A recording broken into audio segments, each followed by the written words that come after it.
So I'll give you an example. Every fair launch token is completely fucked.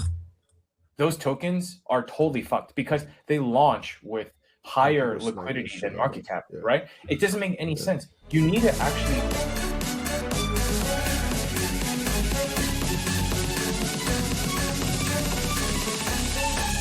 I just wanted to let you know, jail's not that bad. It's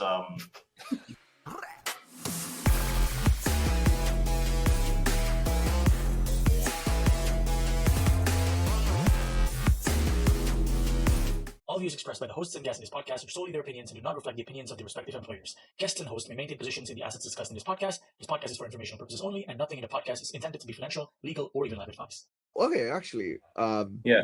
Let's do some casual chat before we ask about talk about more about base. Sure. So what's up? Like, what's your journey? What's your what kind of background you want to share, and how do you think? I'm guessing you're quite OG as well from what you said just earlier. Yeah, I feel like I've been around for a while. I got into crypto 2017.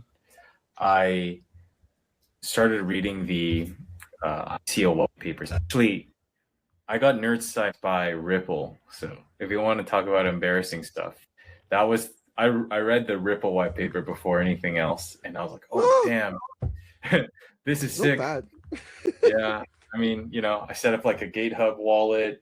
I like bought XRP, and then I started looking at all the other ICOs, and I got really ICO pilled. I really like the idea of tokens. That was the thing that really pilled me, actually, because I felt like, a part of it was like I felt like there was this whole new class of emerging technologies, even in like Silicon Valley, like Uber, Airbnb, Spotify, and you didn't really have access to these assets as a normal guy, like working a normal job, whatever. But they're really foundational technologies in our society. We use them every day, right? And we don't really have the ability to ride the upside of them, even though it's super clear that they're gonna take over as these prominent services and disrupt a lot of these industries. And that was pretty frustrating for me. I wasn't a accredited investor. I didn't have connections to Silicon Valley, so I felt like I was kind of doomed to be a wagey forever, basically. And then 100%. Anyway, so I see tokens, I see ICOs, and these are another set of emerging technologies, but the characteristics are so different. They are decentralized. They talk about this democratized access. The thing that was really cool about Ethereum and Bitcoin was like anyone could access them. Anyone could run a miner. There's no real barriers to entry or pockets that you have to tap into. And so that's what was really interesting to me. And I was like, wow, this feels more like the future, right? This like, open world access, anyone can participate, and, all of these cool decentralized technologies that, I remember reading about Golem and Sia and like all of these so good times. I mean, I saw it later. I came around like 2019, like DeFi summer-ish type of time. It was for me, it was like, wow. It was cool. Like the idea of putting money where your mouth is, and then like feel like you have a part of the company, and then you can tell your cool friends about it. It's like it's a borderline between making money and being part of something new. And while you can brag about like, oh, it's the future, bro. Like you just fucking dumb and slow. Yeah, exactly. I mean, like I feel like none of us really knew what was happening, or at least not most of us didn't really know what was happening. But it felt like there was something important that was happening. And the thing is, there was a lot of important things happening. And even though today, like it feels like nothing has really come out of DeFi that we can really point to, in terms of like these liquidity innovations or whatever. I feel like those they didn't manifest not because the like experiments were not successful or the mechanics were not interesting, but just for like a lot of other reasons. And I think that there's still a lot more work to be done on that in terms of, the experimentation and things that happen. I just don't think that now is is the environment to do that anymore. And I think a lot of people have moved on from that mindset. But yeah, it's a good time, man. Yeah. I kind of not agree with you. Well, agree and not agree with you. Like, because the thing is, like, I think people gave up trying more things, right? Like, I think what you mentioned just now, it's more like 2023, where FTX got a lot of people like wrecked, but like the hope for the tech is still there. But recently, it's a little bit more bear-ish, I think. Yeah, I agree. I think I agree. I think people stopped trying, or maybe it's like people stopped trying what I think is like the interesting shit, and they started trying things that are more like integrations, connections, like just things that like more just trying to build around TradFi rails. I think that, you know, like RWAs in some ways like still trying, it's just not the same flavor of trying. Where you know, XYK, Uniswap, Liquidity, this idea of a permissionless market maker is very novel. You know, there's it's something that doesn't really exist in the world today, and so seeing it for the first time brings this like entirely new basket of possibilities in terms of what you can do, who can issue assets, how those issues accumulate liquidity. You know, like these things don't happen now with the current iterations, right? It's mostly like, okay, how do I make a stable coin give yield back to users, or how do I like loop it 100 times? Yeah, exactly. How do I loop tons of it? TVO deals? And then how do I make sure my token is low float enough to crime that shit up? Yeah, exactly. It's like, I think we're in the awkward teenager stage, basically, where like novelty stuff might not get the capacity that we care, or and then at the same time, like we're not big enough, or we don't have the reach enough to do the serious stuff. Dude, I think that that's a really good analogy. I feel like crypto right now is this, you know, it's kind of like insecure, where like we're kind of grown, but we're not grown, and we're really insecure about our self-image. And, you know, we want everyone else to like us. We want to fit into TradFi. And so we're trying to change ourselves right now to, you know, try to fit that image more, even if it doesn't really like fit our culture or personality or who we are. And there's this internal struggle that's constantly happening. I think that the analogy you made is actually really good. Yeah, it does feel like a teenage year type thing. We're not grown yet. This shit's not mature. There's going to be things that are going to have to change. Things about ourselves that we're going to have to accept, you know? Yeah. Sad times. But okay, let's bring some energy back in. Sorry, I've been bare for so long. But yeah, how about this? Let's do a quick intro. Who are you, and what's Baseline? Yeah, for sure. I'm Fully, or Baseline Director, whatever you want to call me. I work on the mechanism design and liquidity design of the protocol, Baseline protocol. Baseline protocol is a lot of things. We're, you know, an asset issuer is what we like to say on the website.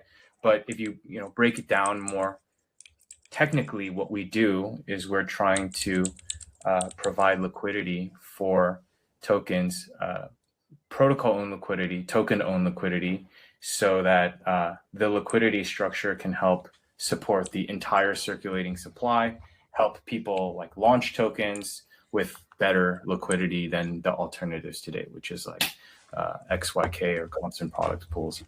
I don't know. Okay, you call it token-owned liquidity. Sounds like some 33 ohm shit. Do you want to walk us through? Yeah, for sure. Properly. Yeah, for sure. I mean, so I don't know if it's a well-known thing, but a lot of the team from Baseline actually comes from Olympus. So nice. Me and Indigo, we worked on the dev side of things there. And so a lot of the concepts around Baseline were inspired by the work that we did at Olympus. So thank you. Got a shout out. Shout out my bagman. Thanks. Yeah, dude, gotta shout out the OGs. You know, I think Zeus also was like a huge, just the concept of like bringing protocol owned liquidity to, you know, the space is like it's a really big thing that I feel like is underappreciated, to be honest.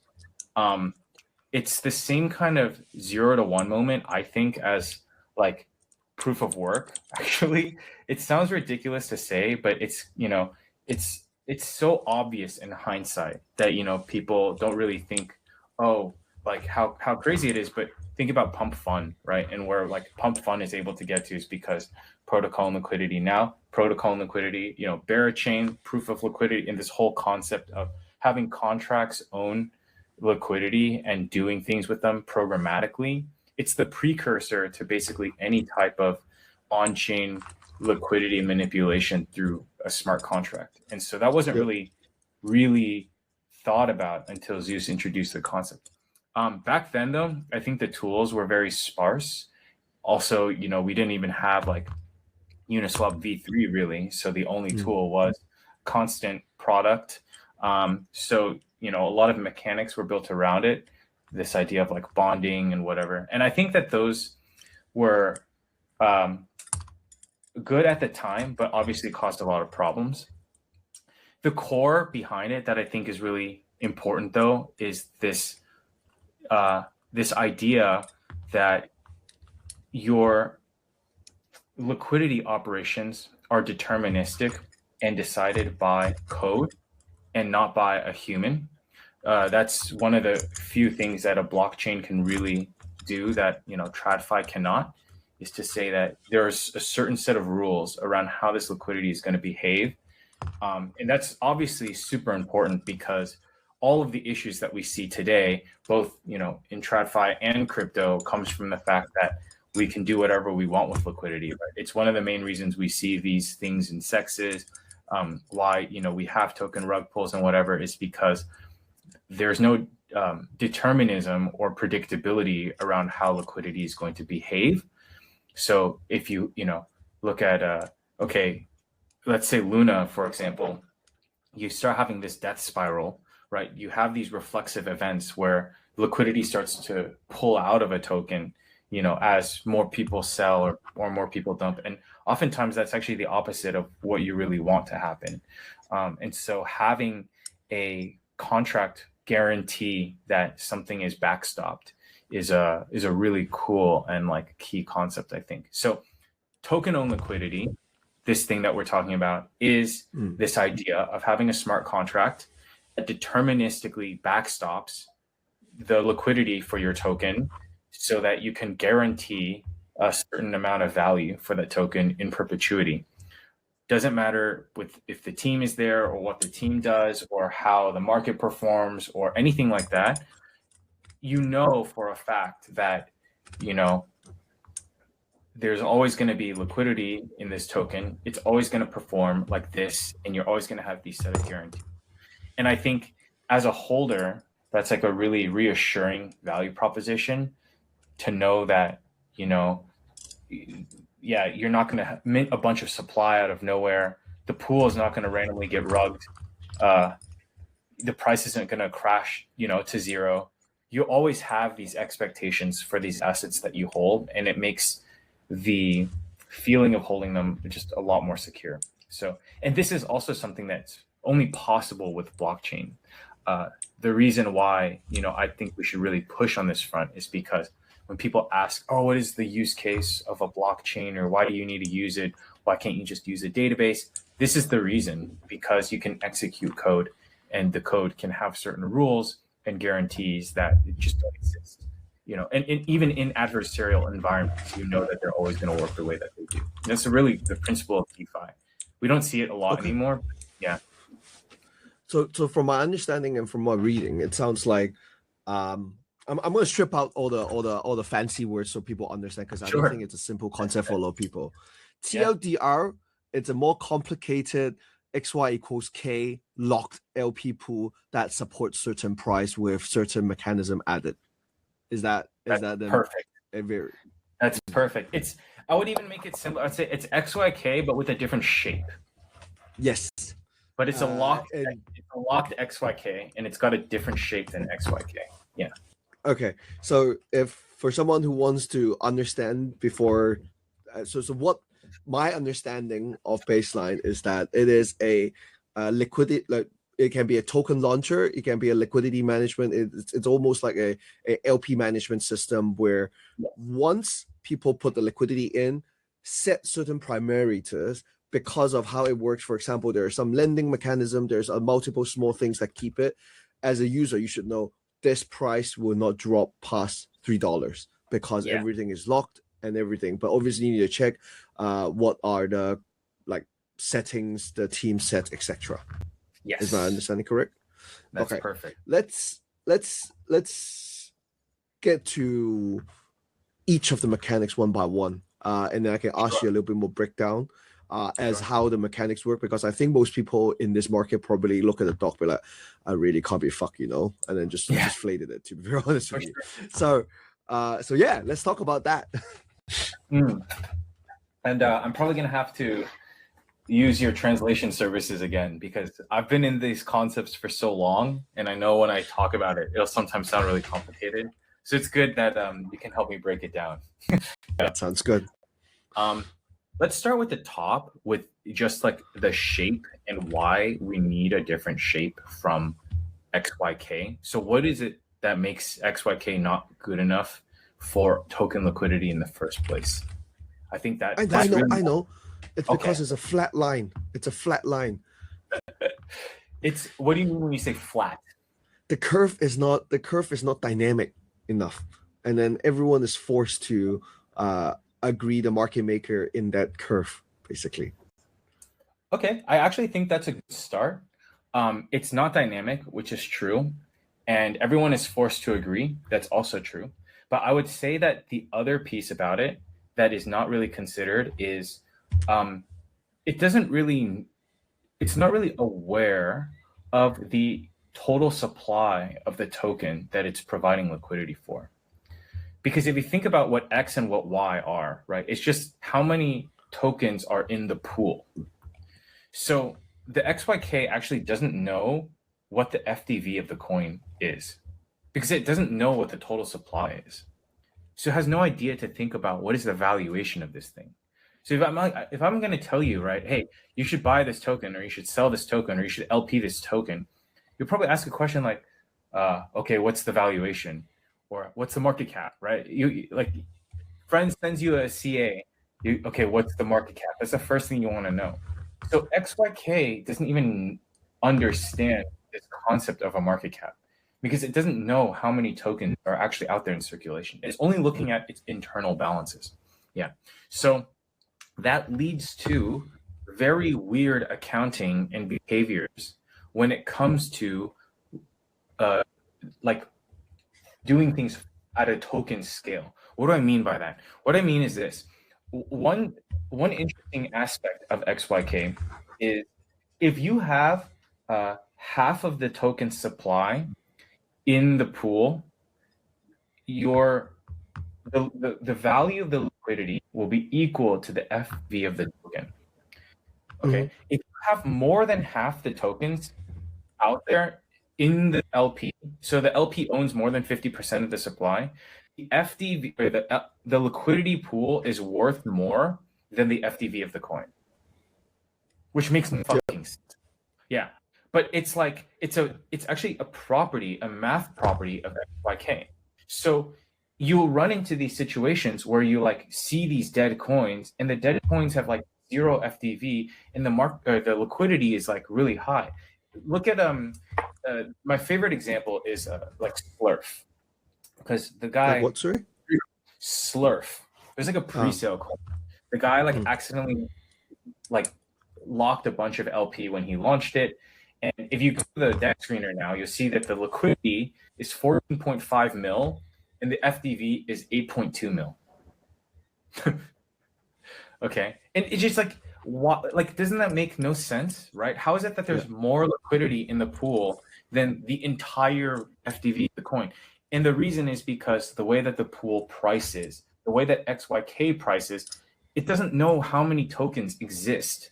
So it doesn't know what it needs to account for in terms of the FDV or anything like that. It's just looking at how many tokens that it has. Yeah. Okay, so just to take a step back to tell everyone, There's a few bullet points that we can come from that. Is that first, XYK was a very normal concept in the sense where it doesn't know the whole picture. Whereas if you launch coins on baseline, I would imagine basically they know where every single token is, so they can kind of price the value. Previously, it might have been like the core market maker, the team that knows like, oh, I gave this amount to that guy, etc. So that's why they can ask the market maker to defend certain price that makes sense to them or stuff. But that way, users will have to believe the team, or the team can have bad intent or unfair information advantage. And what baseline essentially brought in is that because everything is done by them, they don't have to be as careful. For example, I don't want to use that word careful. They don't have to be as cautious in how they set up the LP. For example, like let's say 50% the tokens locked its LP. They can be able to have a little bit more wiggle room, creating a certain floor price based on the money that was confirmed given. Delegated to support certain price while having any mechanism to add more feature, which is like lending, etc. I'm going to even say this. It's not even about malicious teams or market makers where you have to trust them.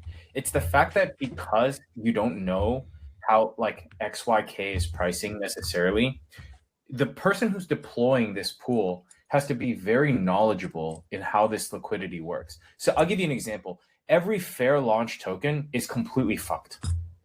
Those tokens are totally fucked because they launch with higher liquidity than market cap, right? It doesn't make any sense. You need to actually design the liquidity perfectly. If you're not a market making genius or expert and you launch a token in an XYK pool, I'm almost guaranteed that you're gonna fuck it up. And a lot of people, who've launched tokens, we've talked to them, and that's one of the first things they'll say. They like deploy the coin. They'll be like, dude, I like fucked up the initial parameters, and like now this coin looks like this. Can you help us? So for people who are wondering why and how can they fuck up, is for example, like because essentially XYK is just saying that like how much ETH or stable coin is there and how much token is there, and technically where you set the initial price will set the valuation. So technically I can have like very little money, very thin pool, but if I'm the only one that sets the pool, I can set it at a very, very high valuation. And because traders might take account into these valuations, and also there are contracts that might be able to mint more tokens, or because of like certain people have more tokens of this and that, etc. So you can fuck up this. That's why it's such a dynamic case, especially for the tokens that mix it with centralized exchange listing as well. Then they all those kind of stuff creates a lot of problems basically. Yes. I wouldn't go into detail for MS. Yes. Yeah. Not just that, but also how the liquidity is allocated. I don't know if we need to go into the details, but there is a story I have of like a guy, and maybe it's worth it to talk about this story because I think it's a common story. Okay, I'll keep it short. But this guy is he like raised money for a startup, project. He didn't actually try to rug, but he launched a coin. He needs to mark up the coin from the last round, right? So that the investors have some cash. And he actually made the pool pretty deep. Okay, but he wants to keep the float, relatively small. He doesn't want to sell a lot of tokens at the launch price. So he kept the tokens small, and then he made the pool pretty deep. He probably put in a couple $1 million. The problem with that is the first investor who dumped basically took out all the liquidity from the pool, because the XYK pool will concentrate all that liquidity up to the top wherever you set it up. And so without even realizing it, he basically gave this exit liquidity to this one guy. Everyone else who was up at the launch is now down giga, and he has no way to get that money back, right? The pool just cooked forever. And he doesn't have bad intentions. He just didn't realize. Either you launch at the valuation, or you didn't use enough, or you use too much money on one side of the liquidity, and all of a sudden your whole project is cooked. And that happens a lot. Yes. They are not aware who is going to sell, who is going to unlock, etc., and then they place the price without realizing. Yeah, exactly. Sounds all right. I think that's a good cap on what's up. Let's talk about, without talking about the mechanics first, so let's talk about what baseline can offer for users. No, when I say users, I don't mean projects. I mean like people who want to trade those tokens. Yeah. Well, a couple of things. The first I would say is that every token has a floor price. The floor price might not be high, like you said earlier. It depends on how the teams configure it and how they, try to allocate the liquidity. But there is a floor price, so this is the worst case scenario where the pool can go. Because there's a floor price, we actually also offer lending against that floor. Right now, for our main token B, the floor price is only 20% away from the market price. So first is you only have a 20% possible drawdown. But second is if you buy $1 of the coin, you can borrow 80 cents for 0% interest. And you also can't get liquidated on your borrow. It's just not possible. So you get a lot of free leverage. You get access to the liquidity of the token and the asset without ever having to sell it. And then the other thing that we offer is for all the trading fees, a portion of those fees will go towards a staking yield. So you can actually buy the token, borrow against it, and then earn interest on the trading fees as other people are trading the token. Understood. Okay, summarize. If I buy B token, I can use it as collateral to borrow more USDC to do whatever, or I can use the USDC to buy more base. And I won't get liquidated because supposedly there's a floor price that is protected. Yeah. It's not USDC. Okay. You can borrow ETH. So there's one caveat. The caveat is you can only borrow the liquidity pair. So baseline token B is paired against ETH, so you can borrow ETH. And the reason it's only that one pair is because the liquidity that you're borrowing is actually coming directly from the liquidity pool. Yeah. So it's not like there's another lender. The lender is the actual pool itself. Yeah. It's more like the idle asset. ETH within the the idle asset on the other side. Okay. Exactly. How is the floor price supported? If you can share a little bit more so so the users can trust it. Yeah, for sure. So the floor price is calculated mathematically.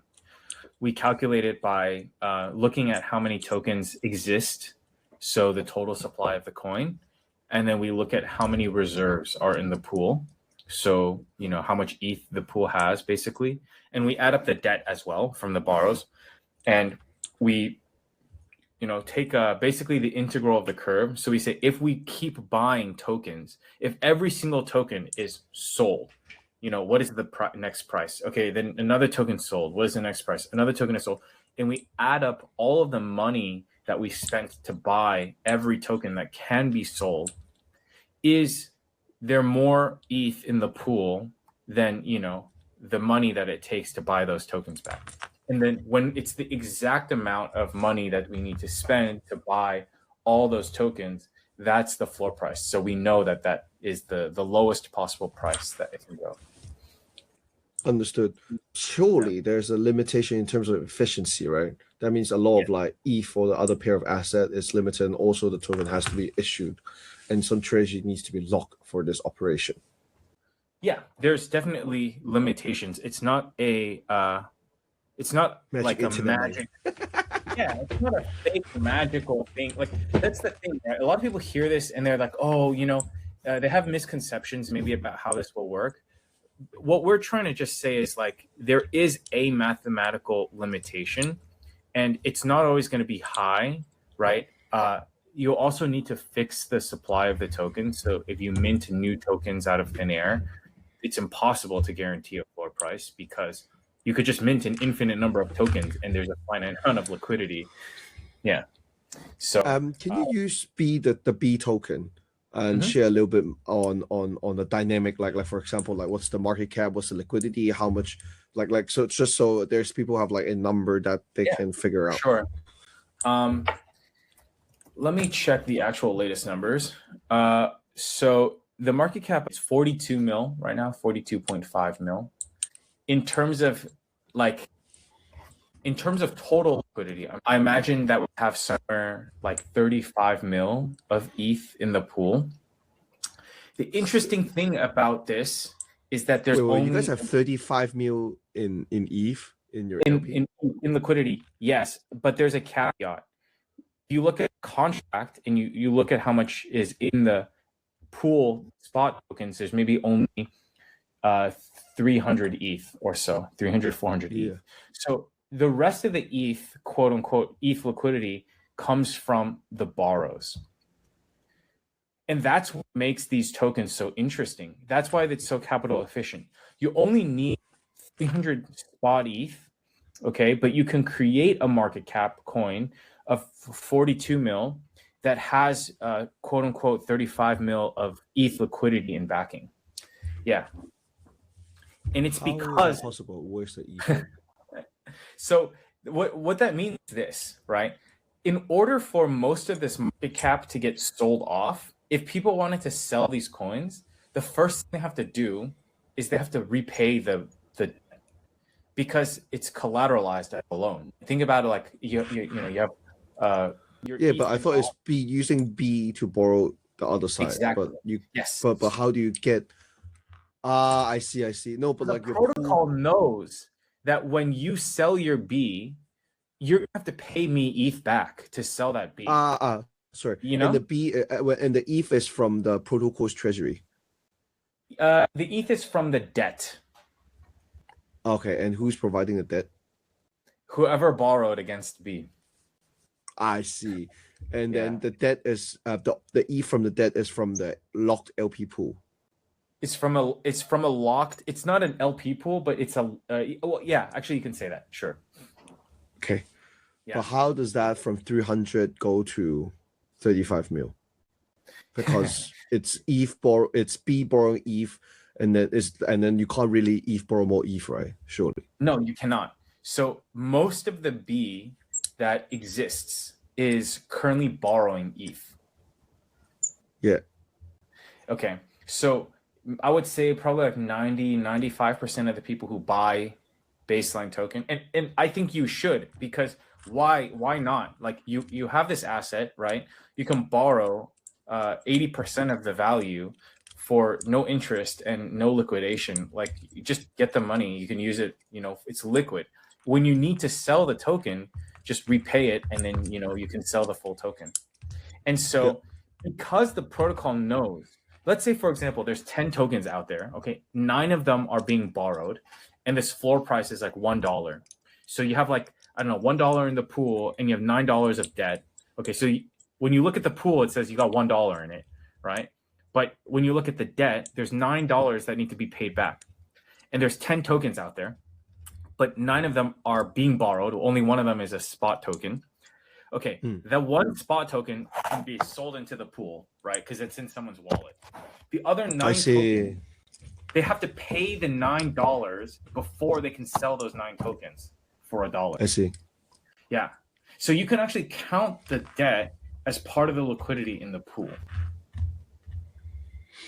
Now I understand. I feel like you need to put this into AI and let people to talk and ask questions about it. Like, I'm serious. Just put the whole doc in there, do some visualization prompts so people do get it. Because like I get it, but I don't think a lot of people will get it. No, yeah. I will say, I think the hardest problem that we will have is kind of being able to explain what baseline is doing in like simple terms. But I don't think you actually need to. You just need like some really good BD guys that understands the concept, explain it to a few people or a few projects. And then if that project does well, people will be like, yeah, it works because it's baseline liquidity. And that's it. Like just You're actually right. Dude, that's actually what we need. Yeah. But like, all right. Let's take a step back from the mechanics, because I think like people have understand enough, and if they don't, they can just import your Gitbook and understand more. It's been wrecked, man. Like 85% of the token launch end up negative or dead. Like your protocol is cool, but this might not be a flavor of the time. What do you think? What I think is crypto is about the long game. I think it's not about the flavor of the time. It's about surviving. And if you look at the projects that are actually successful and they've actually accomplished things, they never accomplished things because they had their moment in the sun, but because they survived. Like the best example is Bitcoin. The reason we're all here, okay, because Bitcoin went up, and then crashed 80%, 90%, didn't die. Then it went up again, then crashed 80, 90%, didn't die. Right? 2011, 2013, 2015, 2017, 2021, it keeps crashing and it looks like it's going to die, and then it survives and it comes back stronger than ever. And I think that's the thing that makes crypto projects really succeed. So for us, we're not focused as much on just having one moment of hype, but we're focused on creating something that we know that can last. And the thing that we know that can last is smart contracts that exist a certain way, because then they can exist forever, right? This liquidity in this system, without us operating it, we don't have to do anything to the system, will continue. You can always borrow against this asset. It'll always generate fee, trading fees and give you a yield. You'll always be able to leverage for free without getting liquidated. These properties will be on the chain forever. Now it's on Ethereum, right? So until Ethereum goes down, this thing will be around. And so I think we have the luxury of time and of mutability, and to really help us survive and grow. And then the question becomes not will these is basic, but like the question is then, okay, is this idea something that will last, or is this idea just a moment in the sun? Is it, do we really need liquidity systems on chain? Right, that's the question. And if we don't need liquidity systems on chain, then all this stuff is still garbage. But I believe that we do need. I believe it will be back. And the reason I believe that, and the reason, and to be bullish on that, you have to believe, will there be more or less tokens in the future, right? Because every token will need on-chain liquidity. Okay, so if you think that there's going to be, so if you're bullish tokenization, then you have to be bullish on-chain liquidity. And if you're bullish on-chain liquidity, then you have to be bullish baseline. Yeah. So for me, it's not about a moment in the sun. It's about, well, one day, tokenization, when it hits, peak, whatever, that's when we'll be there. And that's when we will have always been there, and we have been growing and running the entire time. Yeah. 100%. I agree. I think especially with more people figuring out what the token value compared to equity or some new elements that make tokens speculative again. All these things will be cool. I don't think people don't realize or appreciate a lot of the meme coin success was from Pump.fun's bonding curve, but not just Pump.fun, if that makes sense, right? But maybe I'm just looking at this from too much of a DeFi guy angle. I think Pump.fun's curve was what facilitated the whole speculation, to be honest. Yeah. I want to bring that conversation a little bit somewhere else, which is it's not about DeFi versus TradFi, but I think it's about this great merging between them two. And if you think about what the product market fit, or what the purpose for on-chain liquidity actually is, it comes back to these long tail market makers. So what is Pump.fun and even Uniswap? What did Uniswap do back in 2018, right? It made it so that anyone can issue an asset that became liquid and tradable without needing to get a market maker. Okay, so people tried and experimented. There was Unisocks, right? Some fucking NFT sock that people could trade for, tens of thousands of dollars. The biggest problem I see right now in TradFi and stocks in general is this aggregation of liquidity towards the top of the top.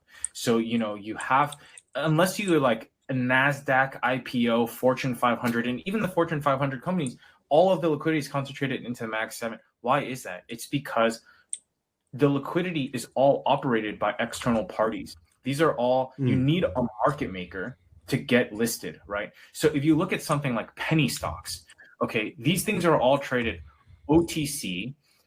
They have 10 to 20% spreads because they don't have anyone actually market making them. That's why a lot of these startups, even if they have $300, $500 million, multi-billion dollar valuations, They need a Series A, B, C, D, E, F, G, H.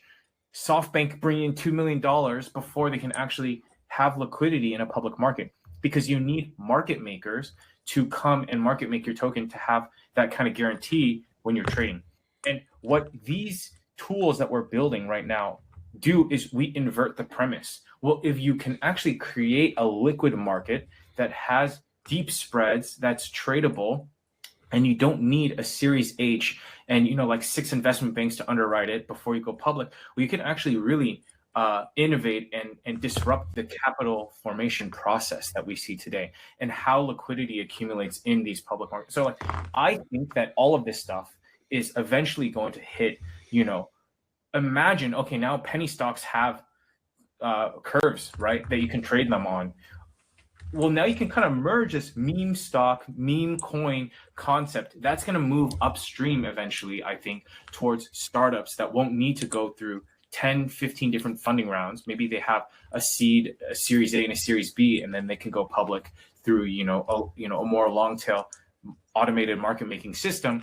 That's going to actually change a lot. So these things that we're doing now, it's not just going to be in a bubble. And I don't see it just being in a bubble and trying to have meme coins win or crypto win or whatever. We're actually solving real world problems, but it's right now, it's very disconnected. The people that are thinking about these problems are not thinking about those problems, and those people don't think about these problems. So there's going to take some time, but I really do think eventually a lot of these concepts are going to merge, and you're going to see, more applicability and use case around these technologies. If you believe in financialization and tokenization and, the increase of tokenization, which I think everyone believes in, then you need long tail market makers. You need, this is very good, by the way. Curves. Yeah, no, it's true. This is very good, by the way. I know. It's just that sometimes I forget how good DeFi was supposed to be. I'm so bare with DeFi. I feel like people forget like what it's all about, right? And like why we're doing this. And we're Do you know why people forget? Do you know why people forget? It's because we don't have good enough assets that people create. So like man. Yeah. I very look forward when you onboard some real assets on, and so people understand this. And also a lot of good assets have been killed by really bad liquidity environments and their curves, which sucked. And I think that it's a mix of both. Like XYK did not set up good projects to succeed. It just really fucked them over. Even like look at a project like Urine. Okay, they had this crazy run up, but the supply was cornered because they did a fair launch. When you do a fair launch, when you put 100% of the supply on the pool, you're allowing someone to corner the supply. They can buy up most of the tokens really cheap.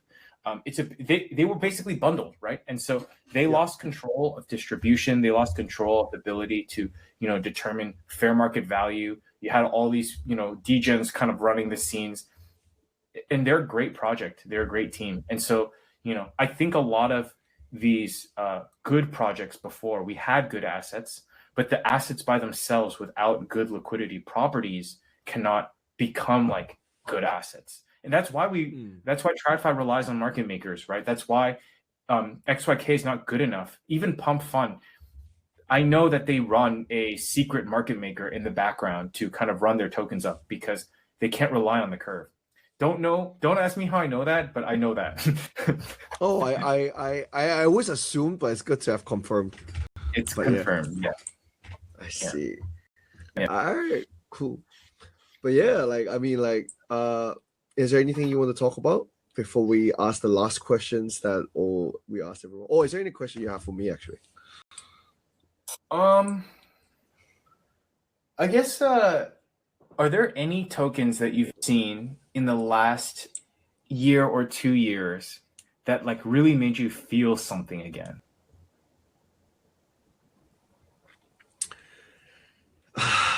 Sadly, no. No, it was not like even so hype? pure. No, because like hype is longer, right? Like past few months is like it's before past few months is like the girlfriend that's already a wife. So it doesn't like whatever it does, I just like I mean, come on, that's expected, like it's Jeff. Come come on, Jeff, hurry up. Like, it should be $80 by now, bro. Like, shit, I'm disappointed. Yeah. There was a point that I thought some Pump.fun markets with where bonding curve design was interesting, but not the design. But like, I mean, not the token is interesting, but the dynamics is interesting. That's worth considering. But like in general, there's not much token that's worth like proper. So this is what I see, right? Is that tokens can't put too much utility or buyback or whatever because like most protocols don't have revenue. Secondly, is that if they were to put revenue, you suddenly put a cap. Like, I mean, like Layer 0 is a fantastic project, fantastic numbers, fantastic everything, but they can't put anything in that token right now, to be very honest with you. Like if they do it properly. It's a very limited case there. So like, I mean, that's why like I think a token is a little bit cooked until someone come up with. So either like there's some metrics that people care, or it genuine becomes, or everyone's valuation get washed out, and maybe we can make another run up from there. But yeah, I don't know. What about you? Is there any tokens that gets you horny? Sadly, no, dude. Very unfortunate. I guess besides baseline, but like the last one I remember feeling this way was about hype, and I was like, damn, you know. But the interesting thing about hype is that they're not on XYK, right? They like have their own system, and also they have a different like liquidity structure because of the way that they do their buybacks. So yeah. I mean, like, because they're the one of few guys that actually truly understand the whole game, right? Yeah, exactly. This guy came from an HFT, so he knows how it works. Yeah. So he's the one of the few clients that don't need you. Exactly. Yeah. Okay, I have one question for every guest that comes on. What do you think is required to make it in crypto? What do I think is required to make it in crypto? I think you need to be able to change your sense of reality really quickly, I think. Like, you cannot accept things for the way that they are. If you're someone who says like, oh, this is just how things have always been done, you're going to get cooked really bad. Like, if you want stability or predictability, you can't make it in crypto. You need to be someone who is willing to adapt and willing to have the entire like world changed next day and be ready for that, I think. Yeah. And you have to have the mental strength to survive it long enough till you capture the moment. Yeah. Well, you have to already be a little bit crazy to tolerate it in the first place, I think. And then, you know, you have to be mentally strong to tolerate it basically every fucking day. Yeah. 100%. All right, bro. All right. By the way, what's the next big milestone or things that you're looking for? Or right now, your product is pretty much ready. You're just waiting to onboard more people. Yeah, we're in the process of migrating or onboarding rather new projects and tokens. We have a couple in the pipeline that I'm very excited about that are quite known in this space that should make a splash. So that will be really exciting. Yeah. So we have a queue, and then post that, I think I really am excited to talk to projects. And the thing about Baseline that I find really bullish is, okay, the thing that's really, it's the same thing that's bearish, which is that nobody fucking understands what we do. And the thing that's really bullish is that for people who, when they do understand, everyone thinks that it's really important. And no one ever feels like, oh, this is just some bullshit project. So the thing that is hard for us is to educate people and to get them to understand what we do. But the people who do know what Baseline does, they all think it's like a really good and strong project. And no one ever says to us like, oh, this doesn't really work, or it's not really that interesting or important. Like, they get it and they think it's interesting, they think it's important. So I would say that's a really bullish thing for us. Nice. Looking forward. Just have to get it. I think so. So what you need to hire like really pretty centralized listing BD girls, and you have another smart guy that comes along to close the deal. Baseline baddie. Baseline baddie. Oh. Get over. I'll help you vet them. I'll help you vet them. Okay. Yeah. The recruiter. We need a HR. Baddie HR. That's Mad. All right, man. Yeah. Thank you for your time today. Till next time.